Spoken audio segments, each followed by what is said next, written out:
A very warm welcome to all of you on our Doctor Speak series with NatureFit. NatureFit एक Ayush platform है जहां हम सभी Ayush practitioners doctors के साथ जुड़ते हैं। आप यहां उनसे कंसल्टेशन ले सकते हैं। आप यहां सभी आयुष प्रोडक्ट्स खरीद सकते हैं और बहुत सारे health tools health content which is promoting Indian system of medicine are available on the platform. Doctor speak series में हर हफ्ते हम हमारे जो डॉक्टर्स हमारे साथ जुड़े हैं प्लेटफॉर्म पे उनके साथ जुड़ते हैं। कोई बहुत एक इम्पॉर्टेंट हेल्थ कंसर्न एरिया के बारे में हम उनसे जानते हैं कि कैसे आयुर्वेदा या होम्योपैथी और yoga how can these therapies actually work on that health concern. उसी सिलसिले में आज हम जुड़े हैं डॉक्टर रितेश चावला से। Doctor Ritesh Chawla is an Ayurvedic doctor in Amritsar, Punjab, and he has 15 years of experience in the field of Ayurveda. Dr. Ritesh is a Panchakarma specialist and he is certified in yoga, PGDMT from Germany. He is a professor in Kaya Chikitsa Ayurvedic Medicine Department at SLNAY College, Amritsar. His expertise is in managing chronic diseases through Ayurveda, Yoga, Panchakarma, and promoting Ayurveda worldwide. Dr. Chawla has been an assistant professor and head of department of Panchakarma, body detoxification in SLN Ayurvedic College and Hospital, Amritsar for almost 30 months, almost 3 years. He has done research on a clinical evaluation of effect of Shukra Shodhan Gana in the management of Shukra Dushti vis-a-vis Terra Teratozoospermia. Okay, sorry if I have not pronounced it properly. And his achievements, we can go on and on. So, a very warm welcome, Dr. Ritesh, to our series of Dr. Speak at Nature Fit.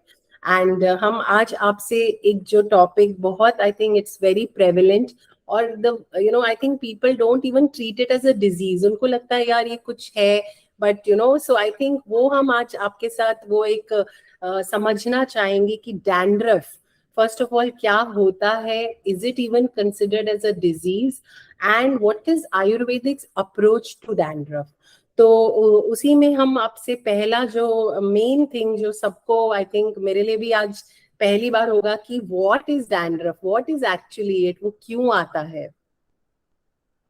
सबसे पहले तो मैं nature fit का बहुत बहुत आभारी हूँ कि उन्होंने आज मुझे अपने मंच पे बुलाया और इस डिस्कशन के लिए उन्होंने मुझे अवसर दिया। आपका बहुत बहुत स्वागत है। हम बात करेंगे डैंड्रफ की। जनरली कॉमन पीपल को ऐसा लगता है कि डैंड्रफ बहुत छोटी सी प्रॉब्लम है, बट सामान्य भाषा में अगर हम लोग बात करने की कोशिश करते हैं तो सब लोग यही जानते हैं कि डैंड्रफ, जिसको हम रूसी के नाम से जानते हैं।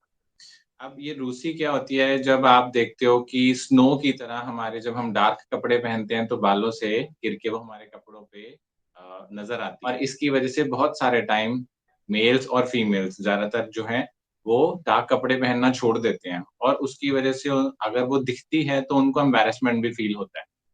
वो सोशल स्टिग्मा के रूप में भी सामने नज़र आती है और वो कहीं न कहीं पेशेंट को मेंटली बहुत ज़्यादा हैम्पर करती है। तो सोचिए कि एक छोटी-सी बीमारी है जिसको डैंड्रफ बोला जाता है, बट वो मेंटली भी लोगों को हैम्पर करती है। इसमें शरीर के जो हमारा सिर का हिस्सा है, वहाँ पर जो स्किन है, उसके जो डेड सेल्स हैं, वो जब अत्यधिक मात्रा में ज़रूरत से ज़्यादा बनने शुरू हो जाते हैं, तो उसकी वजह से वो वहाँ से गिरना शुरू हो जाता है और वो उसको हम लोग डैंड्रफ बोलते हैं। अब इसमें क्या होता है कि जो लोग इससे पीड़ित रहते हैं, कई-कई बार तो उनको इतनी ज़्यादा प्रॉब्लम आती है कि अपने आप को वो कमरे से बाहर निकलना भी अच्छा नहीं समझते हैं। सारा दिन सिर पे इचिंग फ़ील करना, स्क्रैचिंग फ़ील करना, डिस्कम्फ़र्ट फ़ील करना। तो इसकी वजह से जब ये प्रॉब्लम्स ज़्यादा हो जाती हैं, जैसे कि इसके सिम्पटम्स में क्या आता है कि एक तो इचिंग बहुत ज़्यादा रहती है।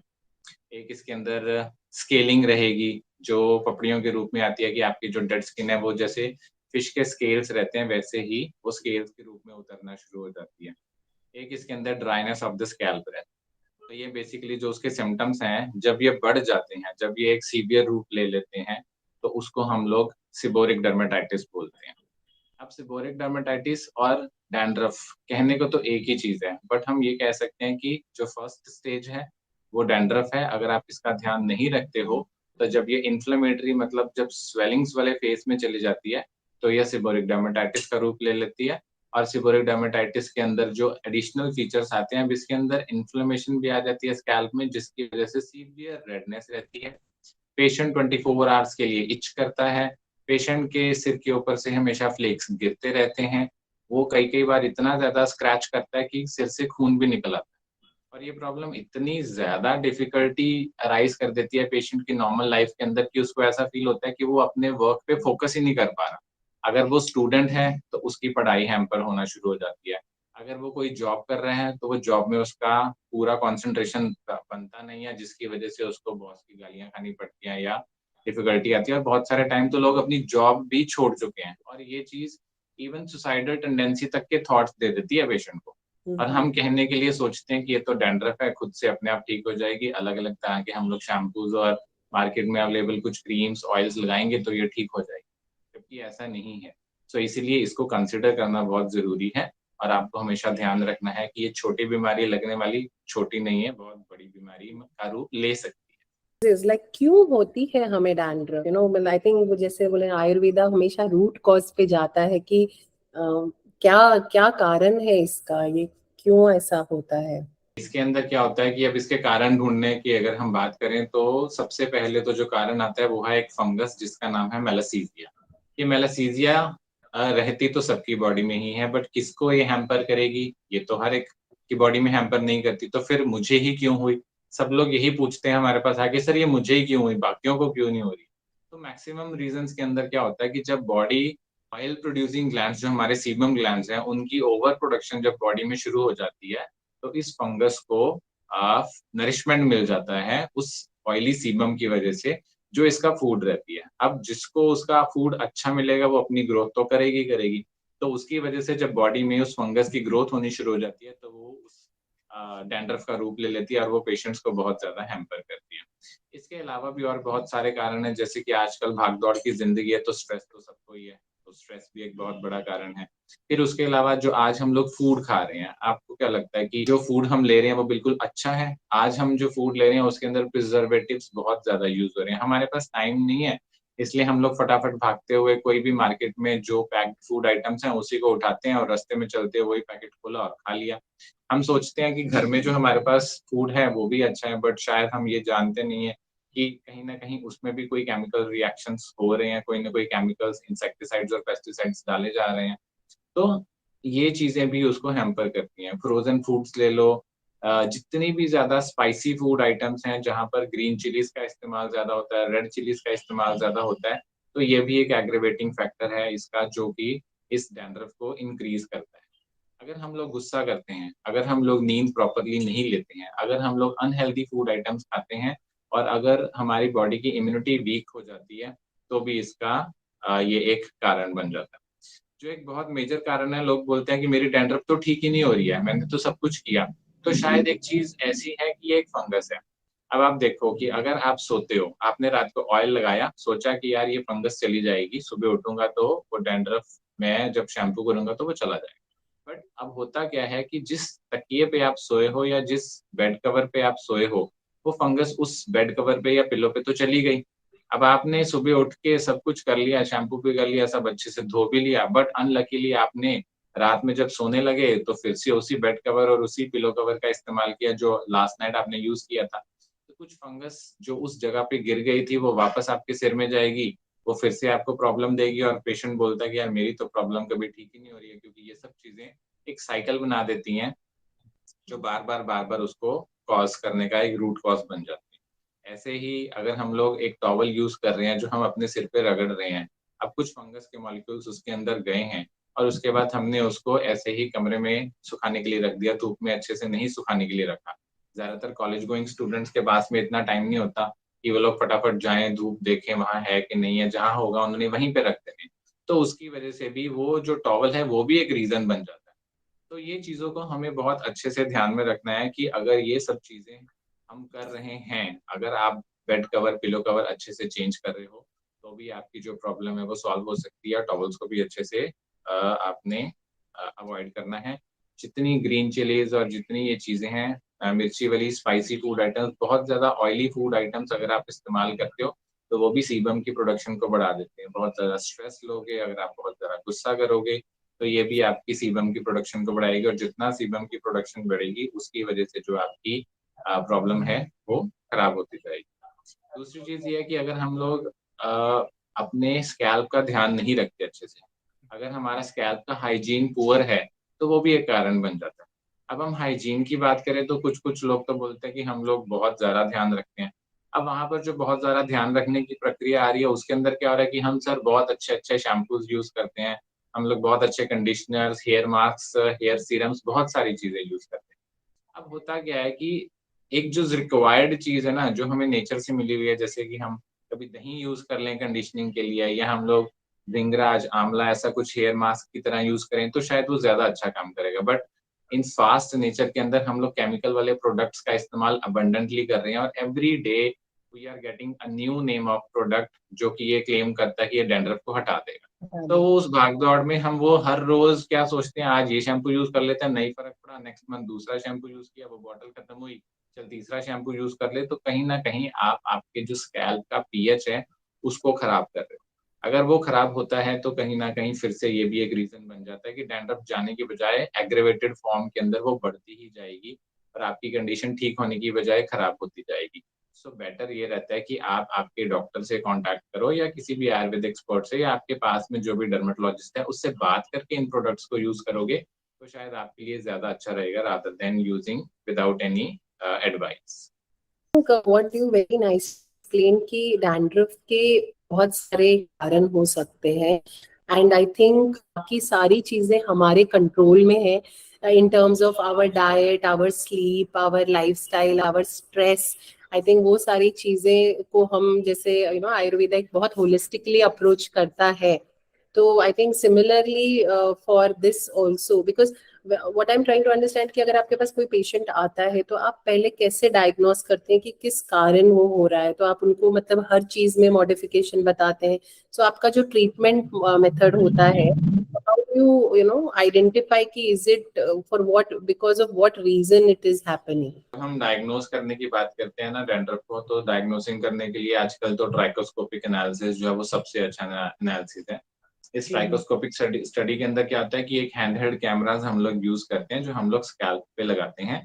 जैसे आप कैमरे से एक इमेज खींचते हो, वैसे ही हमारे पास में जो ट्राइकोस्कोपिक कैमरास रहते हैं वो 200x जूम के ऊपर हम उन इमेजेस को कैप्चर करते हैं, और बहुत इजीली फाइंड आउट कर सकते हैं कि स्कैल्प की हाइड्रेशन कैसी है, स्कैल्प के ऊपर हेयर की एक्टिविटी कैसी है, ऊपर जो फ्लेक्स आ रहे हैं वो किस नेचर के हैं, वो ऑयली नेचर के हैं, वो ग्रीसी नेचर के हैं। सो ट्राइकोस्कोप जो है वो सबसे अच्छा एक हैंडहेल्ड डिवाइस है, जिसके थ्रू हम लोग ये सबसे पहले डायग्नोस करते हैं। दूसरा डायग्नोसिंग करने के लिए हम लोग क्या करते हैं कि स्कैल्प के ऊपर से कुछ स्क्रैपिंग करते हैं, और वो जो स्क्रैप्स निकलती हैं उन स्क्रैप्स को हम लोग लेबोरेटरी में भेजते हैं, जहां पर हम लोग पोटेशियम हाइड्रोक्साइड के अंदर उसको डिप करके उसके बाद उसकी माइक्रोस्कोपिक स्टडी करते हैं, वहां से भी हमें फंगस का पता लग जाता है। एक डिवाइस और है जिसको हम लोग वुड्स लैम्प बोलते हैं। वुड्स लैम्प के अंदर भी अगर हम लोग स्कैल्प को देखने की कोशिश करते हैं, तो वहां से भी हम लोग डैंड्रफ को डायग्नोस बहुत अच्छे से कर सकते हैं। डायग्नोसिंग में जो अर्ली स्टेज है उसको हम लोग डैंड्रफ बोलते हैं, बट जो उसकी प्रोग्रेसिव स्टेज है उसके अंदर हम लोग सिबोरिक डर्मेटाइटिस बोलते हैं। अब सिबोरिक डर्मेटाइटिस के अंदर क्या रहता है, डैंड्रफ जो है वो ज्यादातर लिमिट करती है सिर्फ स्कैल्प के ऊपर, पर जो सिबोरिक डर्मेटाइटिस है उसके अंदर हम लोग ये देखते हैं कि उसकी लिमिटेशन जो है वो बियॉन्ड द स्कैल्प भी है। अब उसके अंदर पेशेंट को स्कैल्प के साथ साथ जो इचिंग, जो फ्लेक्स आते हैं वो स्कैल्प के अलावा उसके नेजोलेबियल फोल्ड्स के अंदर भी आते हैं, उसके ईयर्स के आसपास, ईयर्स के बीच में, बियर्ड एरिया पे, मुस्टैच एरिया पे, इन सब पे भी आते हैं। फिर वो चेस्ट पे भी चली जाती है, और even it goes up to groin also. So लोगों को लगता है कि सिर्फ ये डैंड्रफ है, सिर्फ सिर पे रहेगी, बट अगर आपने ध्यान नहीं दिया तो वो आपके आईब्रोज को, आई लैशेस को, nasolabial folds, face, chest, even groin area तक को हैम्पर करती है, और ये इतनी ज्यादा इची रहती है कि पेशेंट 24 घंटे इच करता है। तो इस राइट। कंडीशंस को हम लोग सब ट्राइकोस्कोपिक एनालिसिस से डायग्नोस करते हैं, और उसके बाद में हम लोग ट्रीटमेंट्स वगैरह जो है वो प्लान करते हैं। ज्यादातर हम लोग ये सजेस्ट करते हैं कि अगर आप ग्रीन वेजिटेबल और सात्विक जो फूड आइटम्स हैं वो आप इस्तेमाल करोगे, तो आपकी ये प्रॉब्लम कम होनी शुरू हो जाती है। दो इसके अंदर अगर हम लोग आयुर्वेदा की तरफ से अप्रोच करते हैं, तो आयुर्वेदिक ट्रीटमेंट्स के अंदर क्या रहता है कि सबसे पहले तो हम लोग वात पित्त समझने की कोशिश करते हैं कि जो पेशेंट आया है वो कौन सी प्रकृति का है, उसका बॉडी कॉन्स्टिट्यूशन कौन सा है। उसी के बाद में हम लोग ये डायग्नोज कर पाते हैं कि अब हमने कैसे अप्रोच करना है। अब इसके बाद में क्या आता है कि 2 तरह से अगर हम डिवाइड करेंगे तो ये जो डैंड्रफ है वो वात कफज भी हो सकती है और कफ वातज भी हो सकती है। जिसको अगर हम वात कफज बोलेंगे तो हम इसको बोलेंगे ये ड्राई डैंड्रफ है, और अगर कफ वातज होगी तो हम इसको बोलेंगे ये ऑयली डैंड्रफ।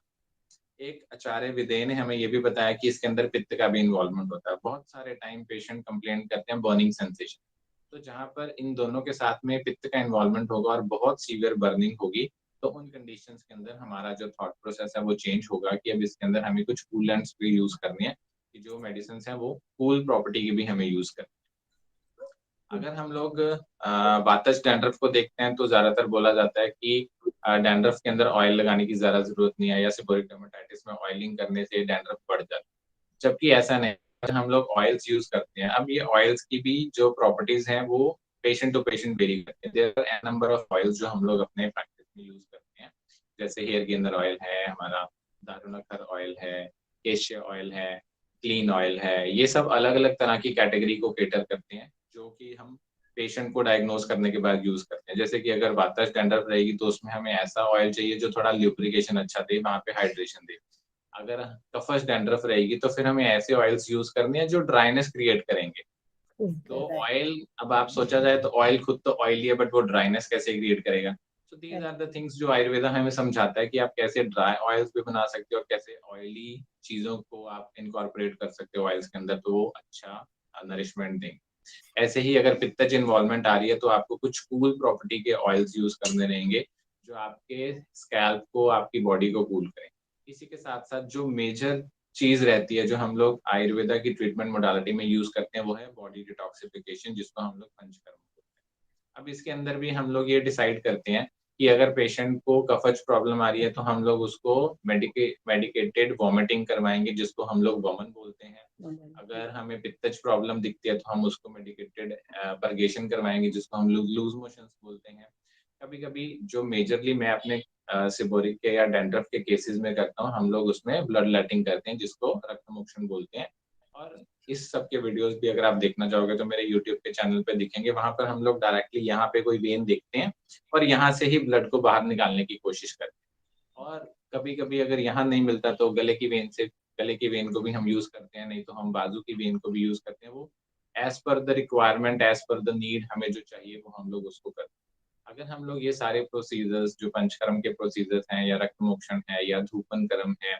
धूपन कर्म क्या होता है कि जिसमें हम लोग हर्बल स्मोक्स का इस्तेमाल करते हैं बालों को नरिश करने के लिए। आपने पुराने टाइम पे देखा होगा कि कुछ रानियां रहती हैं तो उनके हाथों के नीचे धुआं उनके बालों को लगाया जाता है नरिशमेंट देने के लिए।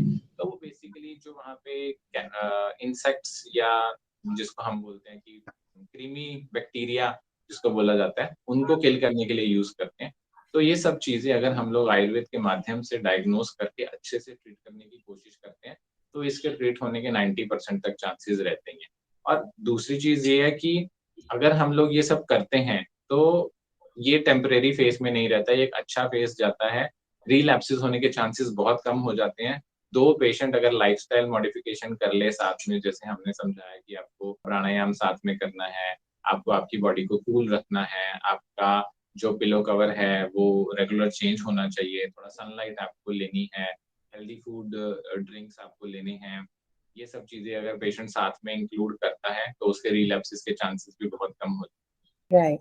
I think one thing which is very great about the way you're practicing कि आप जो modern technology tools जैसे आपने ट्राइकोस्कोपी वगैरह, so diagnosis में you are using everything which is required, क्योंकि लोगों का ऐसा होता है कि नहीं आयुर्वेदा मतलब वो ये सब चीजों में नहीं, but I think that's the really good, because diagnosis में हमें जितना आपको ज्यादा डिटेल में उसके बारे में पता चल जाए, and then the beautiful Ayurvedic treatment can always take हैं। care. माइक्रोस्कोपिक जब एनालिसिस करते हो ना, तो हमने तो वात पित्त कफ ही समझना है। आयुर्वेद में एक ही चीज है कि आपको वात पित्त कफ समझना है। अच्छे से उसको जितना पास से देखेंगे उतना हमें वात पित्त कफ की समझ ज्यादा अच्छे से आएगी। अभी मेरे पास जितने हम लोग स्किन को एनालिसिस करने के लिए भी स्किन मॉइस्चराइजिंग टूल्स यूज करते हैं, और अलग अलग तरह के टूल्स जो डायग्नोसिंग करने के लिए जितनी मॉडर्न ट्रीटमेंट मॉडर्न सेंटर्स में यूज किए जाते हैं वो सब यूज करते हैं। हमें डायग्नोस बनाना है। उन्होंने Right. ये नहीं कहा कि आप आयुर्वेदा में मत यूज करो, आपको आयुर्वेदा में यूज करके आपको आपके डायग्नोसिस बनाने हैं और आपके ट्रीटमेंट्स करने हैं। तो यूज करोगे उतना डायग्नोस अच्छा होगा और उतना ट्रीटमेंट आपका अच्छा होगा। Absolutely, absolutely. So that's what I think is very great about the way you're practicing, that you are combining the best of both. And that is how the आपको समझने में भी easy रहेगा और आपको जो treatment देना है वो फिर और effective होगा. So I think you have very nicely explained कि how Ayurveda approaches the treatment for dandruff. Now going forward, would you like to share one or two very unique case studies of your patient जिनको ये problem था और वो किस stage में आपके पास आए और कैसे उनको आयुर्वेदा और लाइफस्टाइल मॉडिफिकेशंस के कॉम्बिनेशन से आपने how you could get them back to their health. वो केस है जब मैंने अपना पीजी कंप्लीट किया था अराउंड 2011 में एंड 2012 में मैंने प्रैक्टिस शुरू किया था. तो तभी वो केस हमारे पास में आया था and that case came from UP. और उसको पता लगा कि भाई अगर ये चीज ठीक होनी है तो वहाँ अमृतसर जाना पड़ेगा. तो he visited me for his problem और जब वो आया था तो उसको काफी सालों से ये प्रॉब्लम चल रही थी. स्कैल्प पे इचिंग बहुत सीवियर रहती थी, डैंड्रफ के फ्लेक्स उतरते थे, चमड़ी मोटी हो जाती थी, सिर पे हमेशा रेडनेस बने रहना और इन्फ्लेमेशन बने रहना, किसी भी काम में मन ना लगना, ये सब चीजें उसके साथ में चल रही थी. वो उस समय स्टडी कर रहा था और स्टडी में भी फोकस नहीं हो पा रहा था. हमेशा ध्यान यही रहता था कि मैं कैसे स्टडी करूं क्योंकि सारा दिन तो मैं इच करता रहता हूँ. तो जब वो हमारे पास में आया था तो फिर हमने उसको डायग्नोज किया. डायग्नोज करने के बाद में मुझे समझ में आया कि बॉडी में कफ और पित्त की प्रॉब्लम चल रही है.